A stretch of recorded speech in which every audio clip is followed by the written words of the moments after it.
I used to dread in the 80s and 90s those stupid stretch limousines. Yes. And you're on all fours. You've got no ground clearance. Right. You're high side when you go over anything. You know, it was just awful. Whereas this is a limo now. Right, where it's commensurate to the status of the people that we're transporting, the protection that it affords our ambassadors overseas, our Secretary of State, and other visiting dignitaries when they come to a U.S. embassy. We're very fortunate.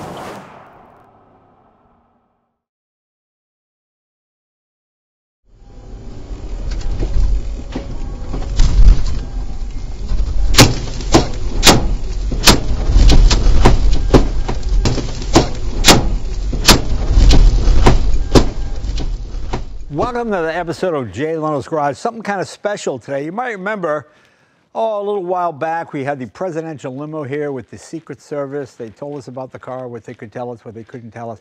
Well, it got tremendous reaction, got millions and millions of views. So obviously, you people are interested in that. So it's not all presidential limos. There are a lot of other security vehicles for diplomats and whatnot. And the government has something called Diplomatic Security Service. Like the Secret Service, you know, there are a lot of armored vehicles for diplomats and people like that. And we brought a couple of them here today. And unlike the presidential car, we couldn't dive too deep into it because of security reasons. We can learn a lot about this and how much goes into it and how much of firepower they can take and how much they weigh and how much horsepower they have. We have two versions here. We have an older model, legacy model, and we have the new one. Let's meet the are you the deputy director? What is your title, Julie? I'm the assistant director for training. Assistant director for training. Okay, Julie Cabas. Come on in, Julie. Julie, good to see you. Thanks. We really appreciate you bringing this. This is really exciting because, like, in places like Haiti and Kosovo, we still have diplomats in these places where there necessarily aren't any wars going on, but people are still shooting at us. So this is what you drive, isn't it? Yes, these armored vehicles help us to achieve our mission, which is to protect, secure, and investigate as part of the Diplomatic Security Service, which is the law enforcement and security arm of the U.S. Department of State. When we're serving and working overseas, these vehicles are integral for us to keep secure our personnel, but also facilitate diplomacy to meet national security goals and interests. So if the president goes to a country and let's say the ambassador to that country goes with, does Secret Service and you guys do it, or does it just become Secret Service? Actually, that's correct. We both support each other. The Secret Service is our sister organization. Overseas, the Diplomatic Security Service is represented by one of my colleagues, often referred to as a regional security officer. Okay. The regional security officer is a diplomatic security special agent, and they are the senior law enforcement and security advisor to the U.S. ambassador. When the president comes and visits overseas, the Secret Service will work hand in hand with us in the Diplomatic Security Service. And I imagine in a lot of places, Americans are just targets well, because we're Americans. Yeah, that's fair. Yeah. So, like you were telling me there was a recent shooting in Haiti? That's correct. Now, I didn't hear anything about that on the news, but since nobody was killed, it probably doesn't make the news, is that? Well, fortunately for us, nobody was killed. But yes, one of our vehicles just last month in October of 2024 was shot up. It took 4 rounds to the back of the vehicle. All of the occupants in the vehicle were safe. They returned safely to their place of origin. And as we like to say, the car did its job. You always hear the word bulletproof glass.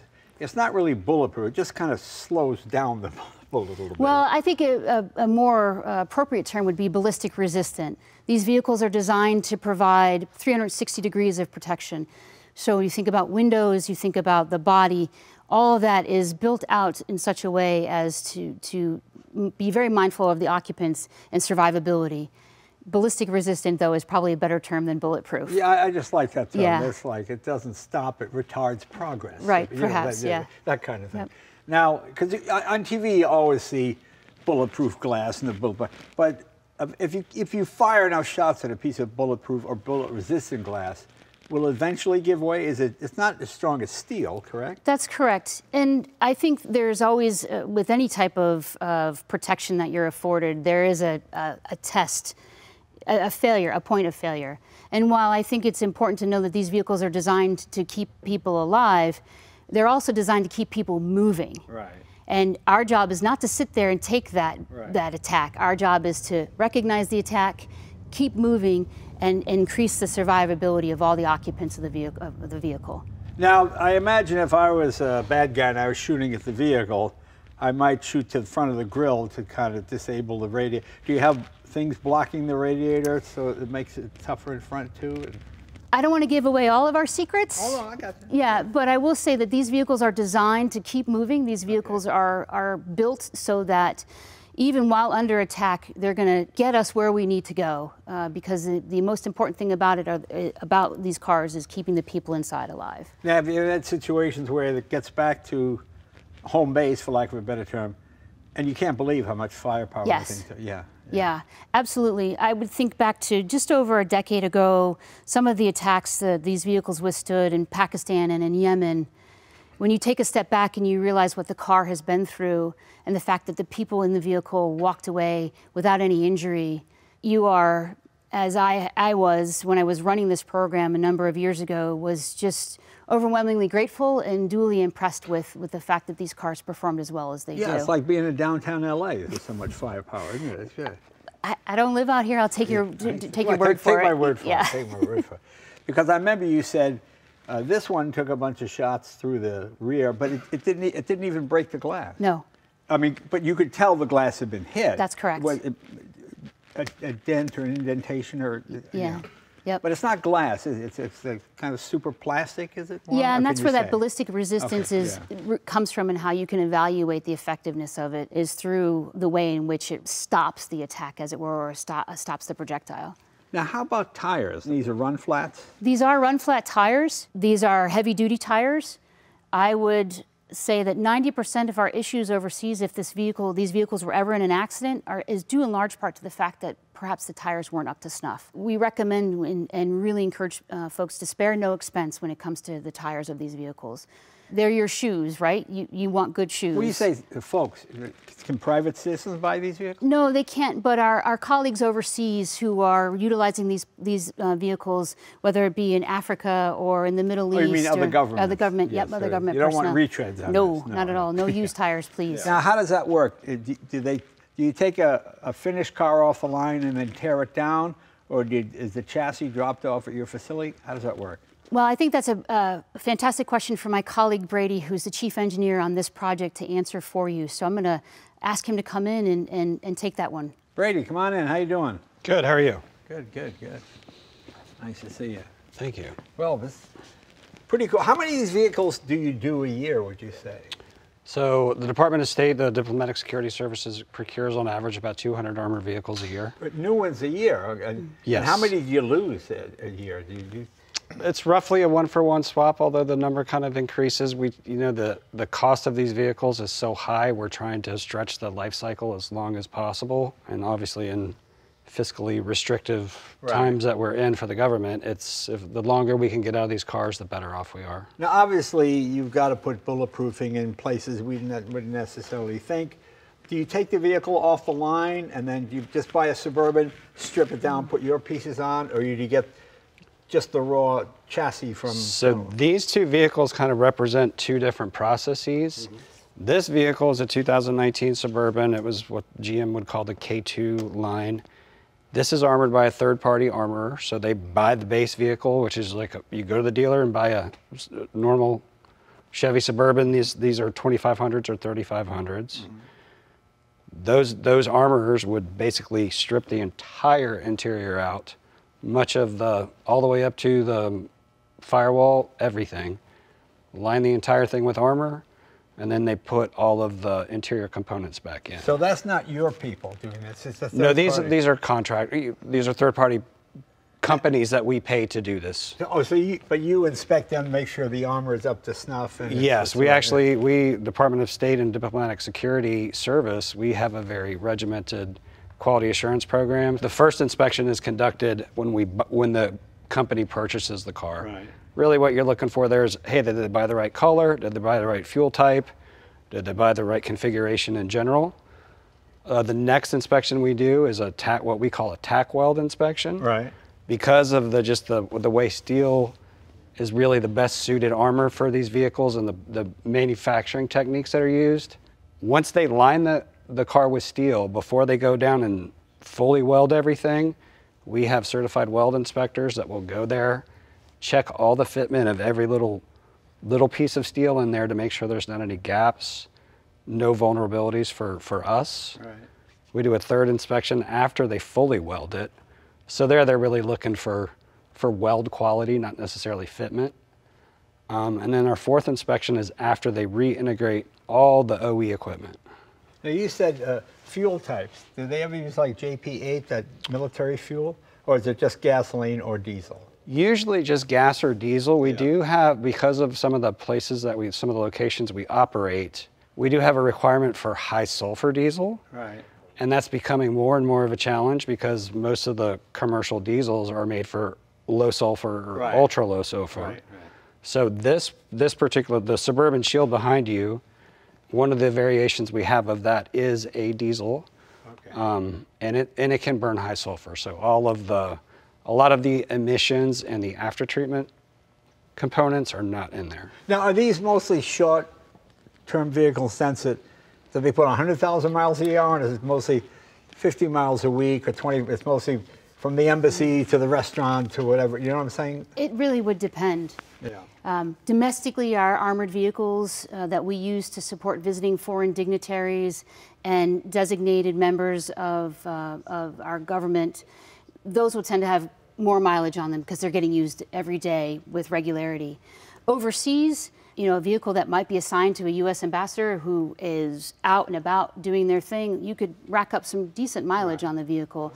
It just really depends on the individual and where they are and what their operational tempo may be. And I imagine the underside, obviously, probably the most armored in terms of someone throws a grenade or you go over a landmine or something. There is underbody armor on these, yes. Yeah, okay. And how about driving? Different driver training involved for this?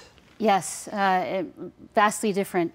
In the course of an agent's first 24 months with the Diplomatic Security Service, they're going to get over 100 hours of driver training to include time behind the wheel of these vehicles. It's a different set of circumstances given the weight of the vehicle, given the propensity for some body roll, given the stopping distance. And so we want to train folks on how to understand train these up-and-coming agents how to better understand the dynamics of the vehicle so that when they are in a situation to have to use it, and they might be under duress, for example, that they use it properly, but they also understand the limits of the vehicle too. Now, are they all-wheel drive, rear-wheel drive? What do you look for? So these are, the Suburbans in particular, they're four-wheel drive, so it's you know, what you're used to with the GM pickups. This one happens to have a 10-speed transmission with a single-speed transfer case. Selectable four-wheel drive. Oh, okay, okay. I thought maybe with the two-wheel drive, you'll get a better gas mileage to offset the extra weight of the vehicle. No, at this point, it's... You need the four-wheel drive. Gas mileage is probably one of the least of the things that we're concerned about. Now, does it have all the usual GM luxury features, you know, your door is ajar, you know, all that kind of crazy stuff, or is that stripped out too? So much of that is preserved. Some of the driver's assistance, especially on the Suburban Shield in particular, we were able to collaborate and work really closely with the GM defense engineers to define what driver's assistance systems we wanted to preserve and what we didn't. Yeah.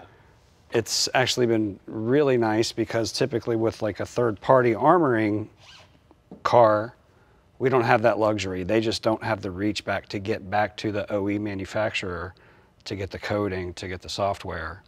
Where working with GM Defense, they were really able to do that. So this is the next gen version of that? Correct. Okay. Do the windows go down? Only the driver's window. So you can go through the drive-through and get a Wendy's or something. You're all right. Yes, but it only goes down about 2.5 inches. Oh, so it gets a single patty. Yes, for sure. No double or triple burgers. And certainly no single drinks. patty only. Okay, so that's right in the government handbook, single patty only. Okay, very good. The wheels appear to be the stock wheels. Do they need to be heavier because of you've got an extra, what, 5,000 pounds? Yeah, so that particular vehicle, its empty weight is 11,500 pounds. Wow.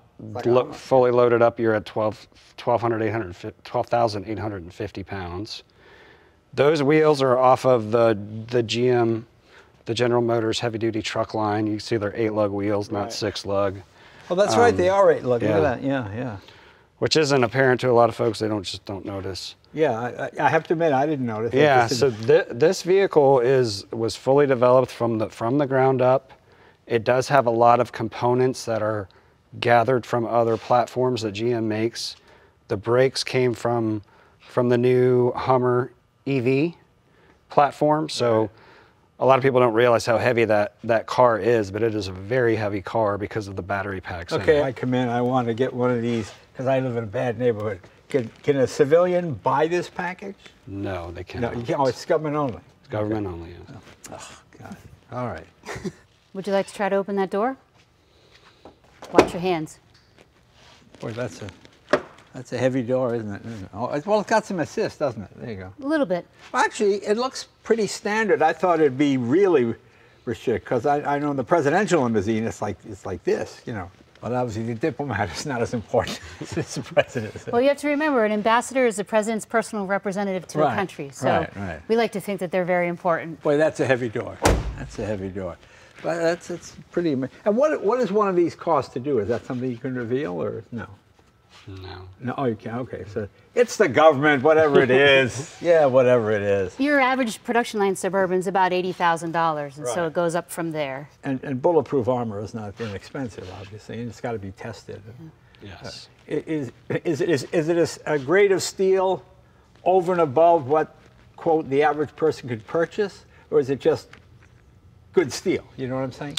No, it's actually it's armor. It's legacy armor steel that the defense industry has been using for a long time. Right. It's made for ballistic and blast protection. It's generally a very hard alloy with relatively low toughness, so there's not a whole lot of ductility to it, but it is specifically, the composition of it and the heat treatment of it is specifically designed for ballistic protection. You know, I thought just in the age of, you know, Kevlar armor and this type of thing, and keep the weight down so you get more performance, that modern body armor or car armor would be a Kevlar or a type of composite material that's, you know, a third of the weight but twice as strong, but you still go with good old-fashioned steel, eh? Mostly for the producibility part of it. We have done some research and development programs using composite armor, getting it to a point where our suppliers can actually integrate that technology into their production processes has been very difficult. So steel is still the friendliest material to work with for armored vehicles, but there are some composite solutions out there. Now, can foreign countries purchase this? I mean, friendly allies? Are they allowed to do that, or is this America only? We don't give away any secrets. General Motors Defense is leveraging this design. It's not the exact same design, but they are marketing what they're calling the integrated armored vehicle, which will be available for foreign sales. But it's different specifications. Yeah. This one's built specifically to the Department of State Diplomatic Security specifications. That one is not. And obviously, in terms of powertrain, just standard GM. Are they turbocharged? Do you put a supercharger on them? So this one is a normally aspirated, what GM calls the L87 6.2 liter V8 gasoline diesel, or gasoline engine rather. 429 horsepower out of the gas version.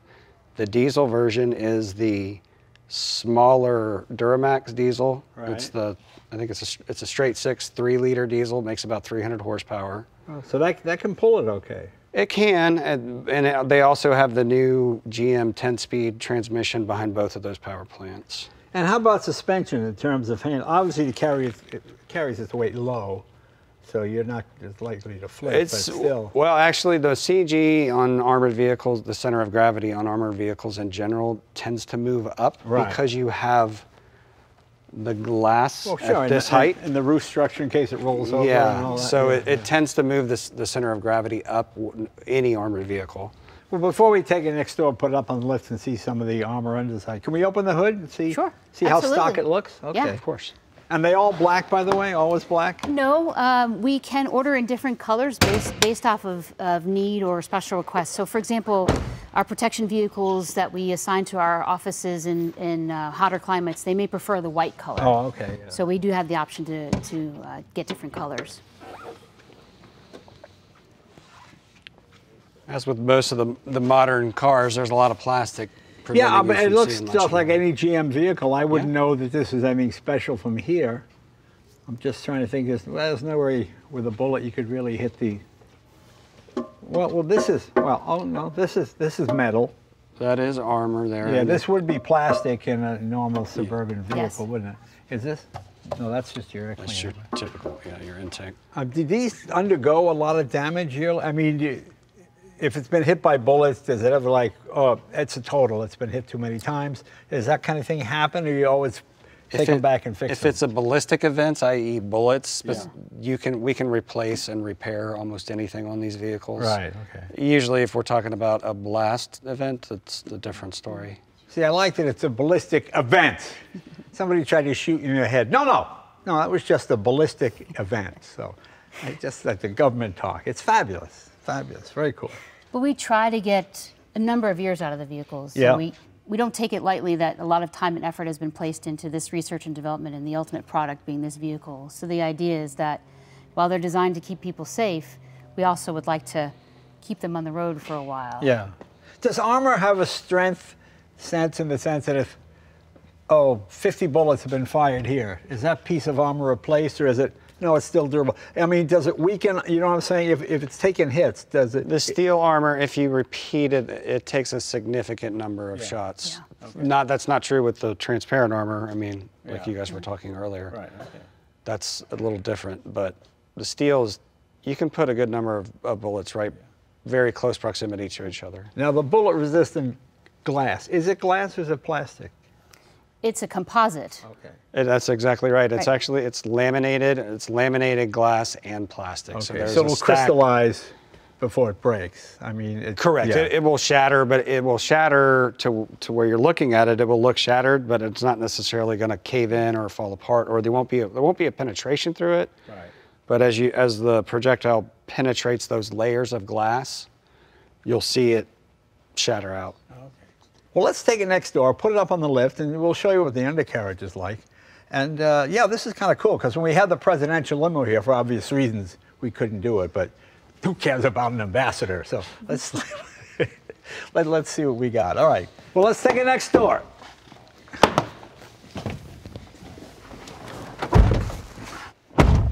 Big door. Mm-hmm. Sounds pretty normal. Boy, it doesn't feel like 12,000 pounds. It just feels like a regular Suburban. Okay, we are under the Suburban shield right now. You have a real spare tire, unlike us mere mortals when they buy a car now. You get that can of Cheese Whiz that you put in to fix it. Correct. I've never seen one of those fix a flat. No. Because you always bust the sidewall. But you guys got a real spare. And that's a pretty massive look. Is that the standard frame of this? No, so this is Okay. a totally unique frame. So, I mean, obviously you can see how tall the frame is. Oh, I okay. mean, It's a unique frame, too. it's a very stiff section. It's a full box frame, or if Right. you look at the series production vehicles, the frame's probably half to 3/4 the depth Right, of that, right. which equates to stiffness. It's also not a full section frame. If you look at these rear control arms, Oh, lower wow. control arms, and look at the coil springs, just the These are size of them. These they're are massive. huge. So when GMD was building our prototypes, all these parts that you're seeing is cast aluminum, like this knuckle, Right. these control arms, the front control arms and knuckles were fully machined parts, prototype parts. Is that a stock Suburban muffler? No, I don't think. It is a stock muffler off of some GM platform. I do not know. I'm not sure which one. I mean, do these vehicles have a certain measurement for silence? Must they be silent, or it doesn't matter? Just We the actually vehicle? don't have a requirement Yeah. for noise level. What you really see when we were talking about suspension, if you look at the size of that front sway bar. Oh my God. Boy, that's. So the rear is not nearly as robust, but this one is just very large. Well, okay. Nothing So- really to protect the pan or anything, but. No, all the armor is actually inside on the Right. inside surface of the floor. Gotcha. And massive drive shaft. Look at that. Yeah. Boy, that's a big. No carbon fiber there. Okay, and you got your flexible couplings here. Mm-hmm. Boy, that is a big muffler. Yeah. Very cool. So it is a whole purpose built for. So they take the other truck apart, discard the original frame, and use this frame. Is that what happens? So actually, they don't take the other truck apart. Because it's GM and GM Defense can leverage their connections with General Motors in general, they actually just pull the body off of the line in Arlington, Texas. Right. The frame is this, so it never gets married to a frame there. These frames are manufactured by another supplier down in North Carolina. Right. When they go to their assembly plant in North Carolina, they bring this, what they call the body in white, the body itself with the armor package installed into it, and they marry them up there at their place in Carolina. Well, nicely done. Well, let's bring it down, put it on the road, and take it for a ride, see what happens. Now, is there anything on this vehicle that's redundant? For example, I have some older fire engines. Right. They have 2 ignitions, 2 water pumps, 2 everything in case one fails. I wouldn't say redundant, but I would certainly say upgraded, i.e. alternators, batteries, those kinds of things, those types of systems. Yeah, but no second alternator and no second, quote, distributor or whatever, however you get electricity. Correct, yeah. So as you're stopping, how are the brakes? Brakes are fine. Yeah, so you're able to negotiate, albeit with a little bit more distance than before. You know, I would not know I was in an armored vehicle. Yeah, and I think that was the goal of GM Defense when they put this thing together. It feels pretty, maybe it does feel a little heavy, I guess, but certainly not 12,000, about twice the weight of a normal vehicle. Right. And you think the acceleration's pretty good? You know, it's like Rolls-Royce. It's adequate to get you out of the situation. Right. And I would also just say, too, that when we're working with folks and teaching them to negotiate different terrain, or even more so when they're transporting our VIPs, so our protected individuals, whether it's visiting foreign dignitaries or our Secretary of State, allow the vehicle to take your inputs and give you outputs. Right. And so it's the simple, repetitive eyes, hands, car, thinking in those terms, the sequential nature of how this vehicle will work for you, and then how the vehicle gives you information about what it wants to do. Well, one of the great movies that had that, and it was kind of an older movie too, Harrison Ford Patriot Games. Yeah. You remember Jack Ryan drives right down that alley in that vehicle. And and then they come inside, and it's one of these, and you see, I think it's a Suburban, but it is, you know, they're getting blown up and firing at them, but it's exactly what you're talking about. It almost looks like a training exercise. Yep. And so as we teach different driving methods, right? How you drive for a protective detail in an urban environment is going to be a little bit different than how you would drive, say, on an unimproved road somewhere in West Africa. Right. What we're trying to get folks to understand is take what's all around you, use that data, and adjust accordingly. You know, we're in Burbank, California right now. I'm pretty confident that that car next to me doesn't have an improvised explosive device. Right. That may not be the case for other parts of the world. But knowing that I'm in this vehicle and that this vehicle is designed to keep me safe, it gives you a little peace of mind. Right. The other part to all of this too is as we're teaching people, is we want them to adapt the mindset that they can be their best even on their worst day. Yeah. And you do so by learning this vehicle, learning how it accelerates, how it performs, so you know that it's going to keep you safe. Well, I guess the real key is you don't want people to panic on this. That's right. You know, I've spent a large part of my career working in some difficult environments, to include Iraq and Afghanistan. And I never once hesitated to go out and do what I needed to do, knowing I'd be in one of these cars. I'm surprised it's not more tinted, so you can't see who the occupant is, even though that's illegal in the city. Right. So the back windows have a little bit more tint to them, and there is a balance, because if you add tint, you want to make sure that you can still see out as much as you can see in. And in environments where, for example, it's off-road or unimproved roads, or it's gravel and a lot of dust, you don't want to compromise your field of vision too poorly. Have you rolled in one of these? I have not rolled in one of these, but I appreciate that center of gravity being a little bit higher, so I understand sort of the dynamics of that, and tend to perhaps be a bit more cautious with these vehicles than I would with any other vehicle.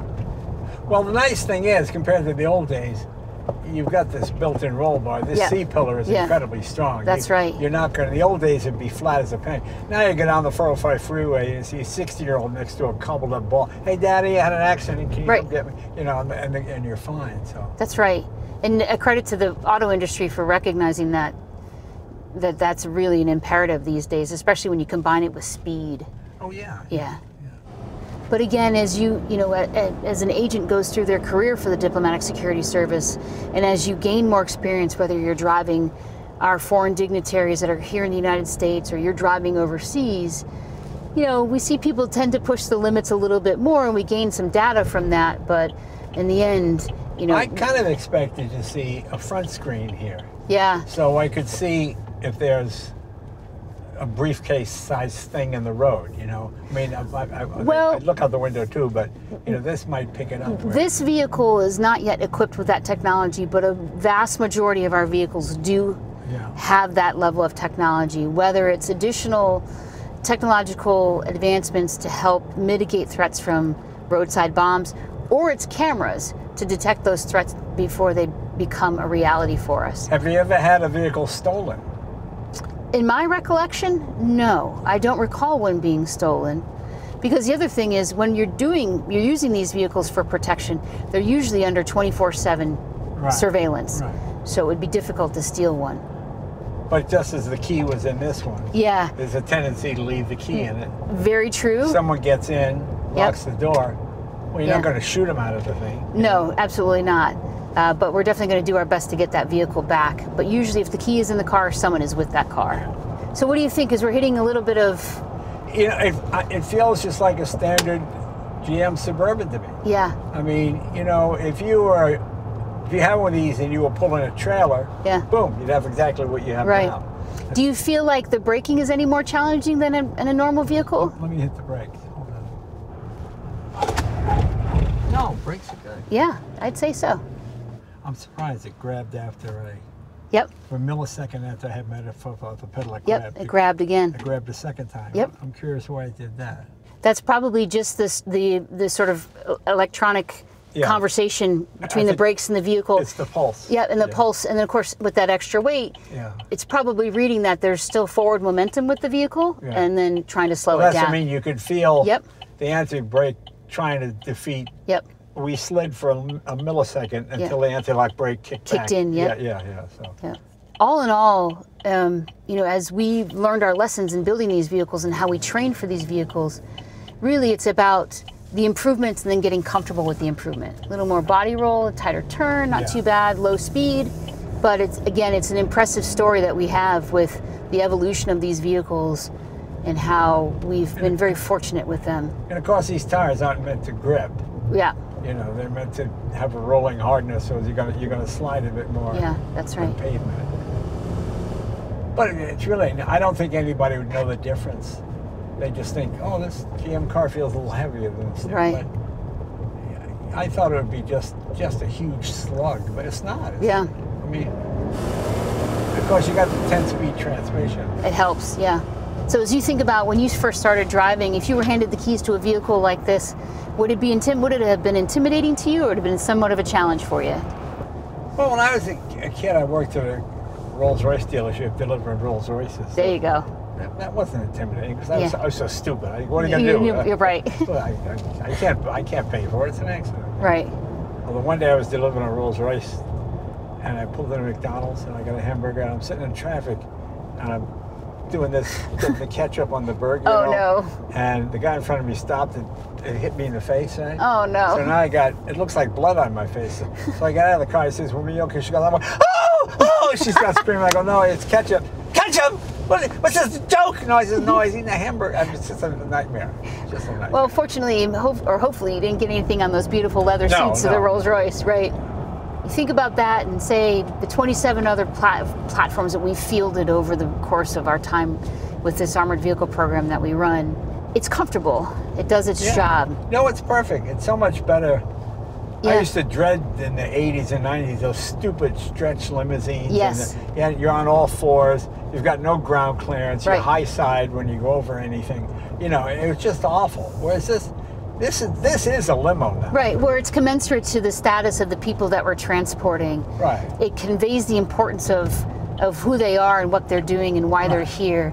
The protection that it affords our ambassadors overseas, our Secretary of State, and other visiting dignitaries when they come to a U.S. embassy. We're very fortunate.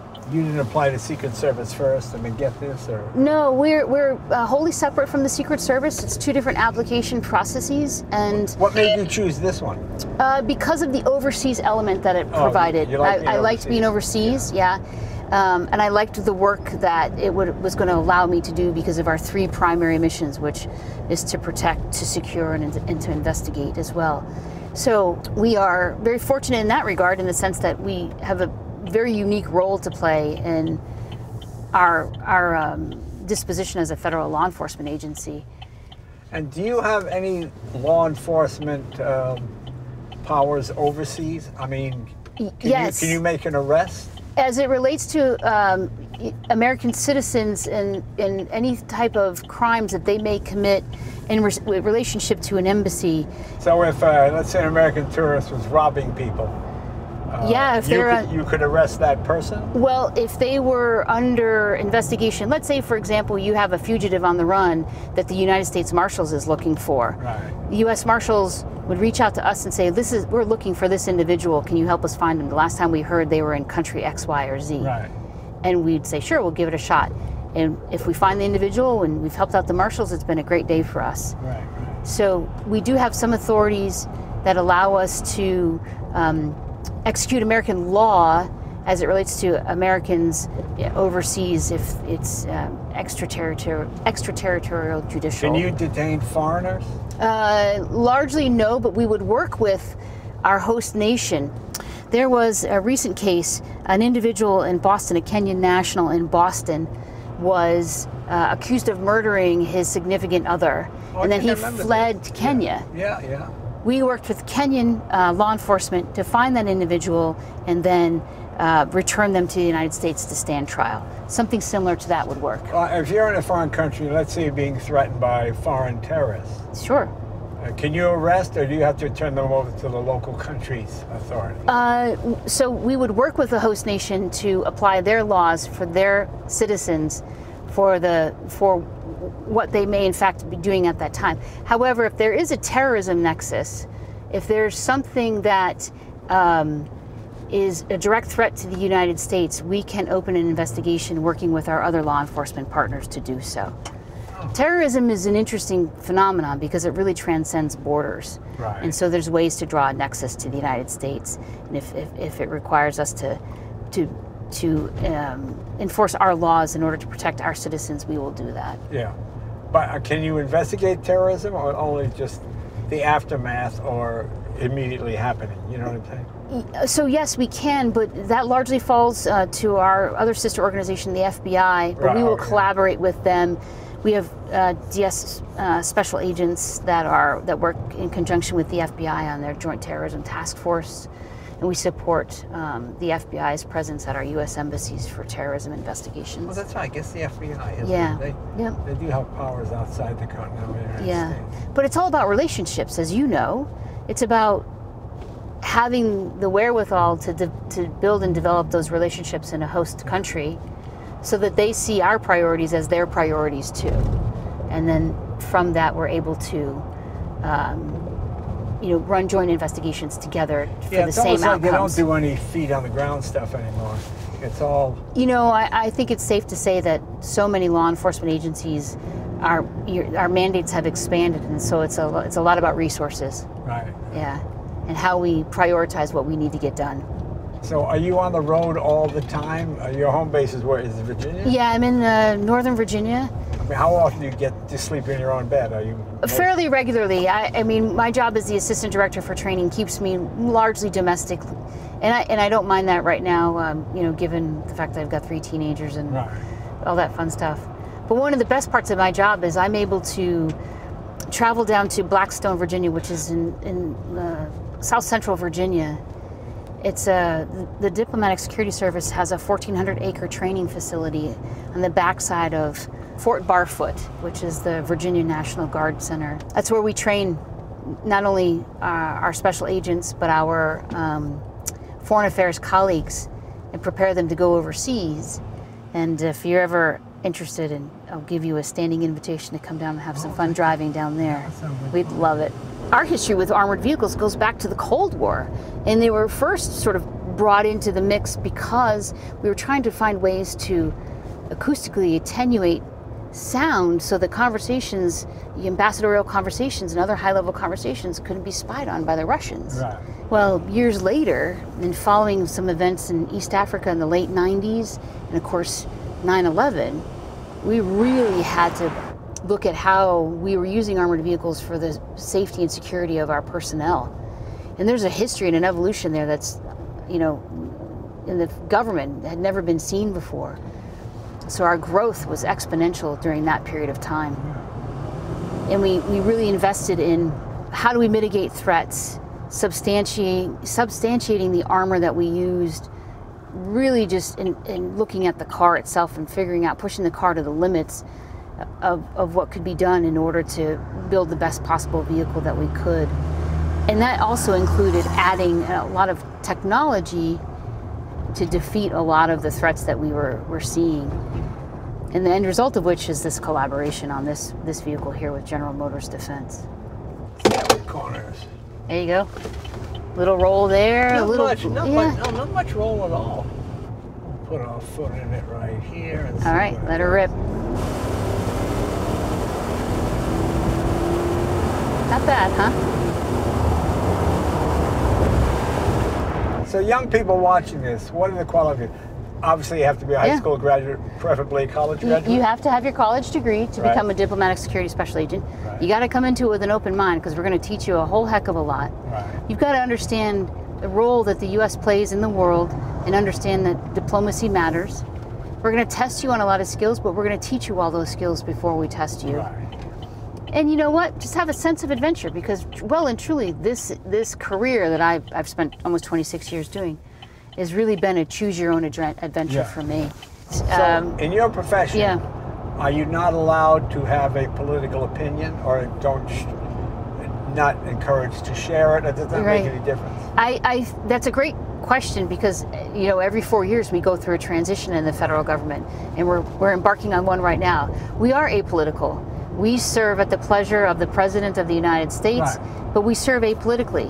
The President's foreign policy will be our policy. Right. But for example, if you were shown on TV with a vote for X, Y, or Z sign in front of a thing, would you be told, please do not give your public opinion? You know? Yes. Yeah. There's law, there's the Hatch Act that prohibits that. Oh, okay. Yeah. And I also think, too, it's a credit to the professionals that we are across the federal government that every 4 years we work through a transition. Yeah. And we keep the federal government going while the new administration gets settled. Yeah. And we do so apolitically. You're really not ever, you know, as you sign up, you swear your oath to protect the Constitution against all enemies, foreign and domestic. You are a private citizen to some degree, but you are also a representative of the United States. And, you know, being as we're out here in Burbank, California right now, it never fails to amaze me that our culture as Americans is probably our biggest export. Right. And who we are as people and what we do for the world. It's astounding. Our music, our movies, as we were just talking about movies, all of that is the rest of the world is keenly aware of and very interested in. I'm actually impressed. For all the driving that we've done, you've increased our gas mileage. We're now up to 6.1 miles per gallon. You got to know how to do this. Yeah, that's right. Well, you know, this thing has so much weight. You just take your foot off the gas. And it just keeps rolling. And you just keep rolling. Inertia and momentum. The way that the U.S. auto industry is moving and then getting away from the big SUVs and more towards fuel efficiency, hybrids, electric vehicles, you know, when we really contemplated the kind of vehicles that we need to be able to armor, it took us a minute to figure out if we were going to be able to keep this going. And then if we lost that capability and we lost people who were trained on those vehicles, and you know, thought, oh, Jesus, is this something we need to be really concerned about? You know, do you only fill up on fuel at the embassy, or? No, some embassies are located in cities where you work right off the local economy. Some embassies do have their own fuel tanks. It just really depends on where you are in the world. You know, some embassies, like our embassy down in Haiti, for example, if it weren't for the generators at the embassy, they wouldn't be able to keep the lights on. Right. Yeah, so fuel is a bit tenuous at times there. Well, Julie, thanks for doing this. We really appreciate it. You know, people find this fascinating. I told you we had the presidential limo on a couple Yep. of months ago, and oh my God, 3.5 million hits on it, and people just want to know more. I thought, is this going to be too dull? But people seem fascinated with this. So thank you very much. I appreciate it. It's a pleasure. Yeah. Thank you for having the Diplomatic Security Service on your show. Oh, yeah, it's an honor. Always, anytime you guys, I notice you got a lot of car guys, so. Yeah. By car guys, I mean men and women. So Yeah. Ones Well, we people who appreciate like it. cars, be free to come by and visit anytime you want. And you know, anytime you want to come down and go through our driving curriculum, we'd be happy to take you out. Oh, I will on do that. Yes, yeah. I will be there. We'd be happy to have you, sir. Very cool. Yeah, thank you again. All right. Thanks, Julie. And see you guys next week. Thanks again.